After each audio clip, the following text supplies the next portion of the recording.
Exeunt. End of Act 1, Scene 3. Act 1, Scene 4, London, a room in the King's castle. Enter King Richard, Bagot, and Green at one door, O'Merle at another. We did observe. Cousin O'Merle, how far brought you High Hereford on his way? I brought High Hereford, if you call him so, but to the next highway, and there I left him. And say, what store of parting tears were shed? Faith, none for me, except the north-east wind, which then blew bitterly against our faces, awaked the sleeping room, and so by chance did grace our hollow parting with a tear. What said our cousin when you parted with him? Farewell. And for my heart disdained that my tongue should so profane the word, that taught me craft to counterfeit oppression of such grief, that words seemed buried in my sorrow's grave.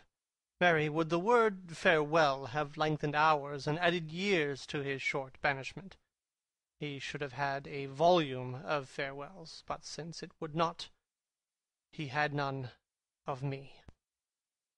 He is our cousin, but 'tis doubt, when time shall call him home from banishment, whether our kinsman come to see his friends. Ourself and Bushy, Bagot here, and Green, observed his courtship to the common people, how he did seem to dive into their hearts with humble and familiar courtesy, what reverence he did throw away on slaves, wooing poor craftsmen with the craft of smiles, and patient underbearing of his fortune, as 'twere to banish their effects with him. Off goes his bonnet to an oyster wench, a brace of draymen bid God speed him well, and had the tribute of his supple knee, with thanks my countrymen, my loving friends, as were our England in reversion his, and he our subject's next degree in hope. Well, he is gone, and with him go these thoughts. Now for the rebels which stand out in Ireland. Expedient manage must be made, my liege, ere further leisure yield them further means for their advantage, and your highness' loss. We will ourself in person to this war, and for our coffers with too great a court and liberal largesse are grown somewhat light, we are enforced to farm our royal realm, the revenue whereof shall furnish us for our affairs in hand.